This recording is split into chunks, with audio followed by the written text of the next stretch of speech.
So Metro just released the 6 alternatives that'll be studied for the Sepulveda Line, and they've opened things for public comment until the scoping period ends on February 11th. For a deep dive into the 2 P3 proposals to build this line, check out this video here. So Metro's included here 3 monorail alternatives and 3 heavy rail alternatives. Let's start with the monorail. As predicted, they've ditched the alternatives that involve building into LAX right from the get-go. You can see in the previous video why those didn't make sense. Instead, they have 3 variations of BYD's proposal for the northern alignment that only differ in how they treat UCLA.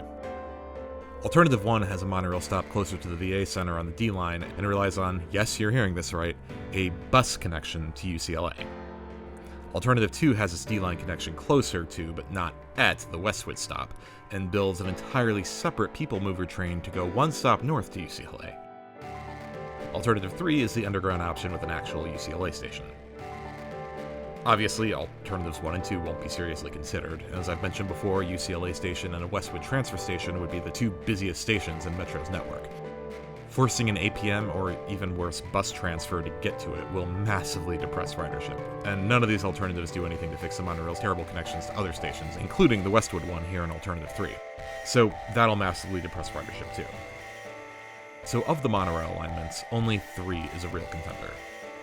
Of course, for all the reasons discussed in the previous video, it shouldn't be.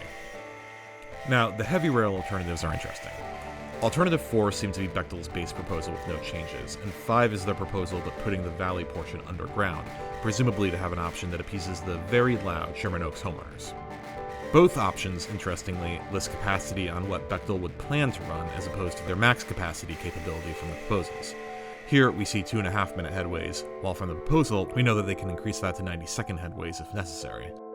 Meanwhile, the BYD monorail alternatives list their max hypothetical capacity, which would require longer stations to be built than were priced out in the base proposal.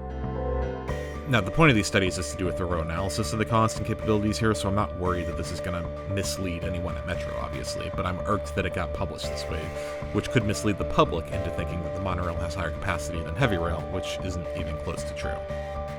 Anyway, Alternative 6 is Metro's original alternative running under Van Nuys and the street running East San Fernando Valley Light Rail Line, and also going to Bundy instead of Sepulveda for the Expo connection.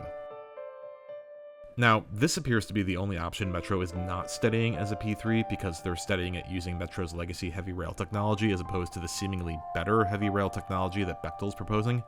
I don't know if this is because Bechtel's not interested in this alignment as a P3, or if it's because Metro wants to retain the option to use their existing technology.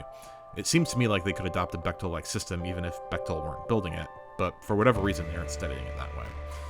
Now, I've always liked the Van Nuys alternative myself, but given the legacy technology that seems like it would be lower capacity, the fact that Metro has said there will be huge engineering challenges in building it under the East San Fernando Valley Line, and the fact that this wouldn't come with a P3 that Metro seems intent on pursuing, I don't think this will wind up being seriously considered.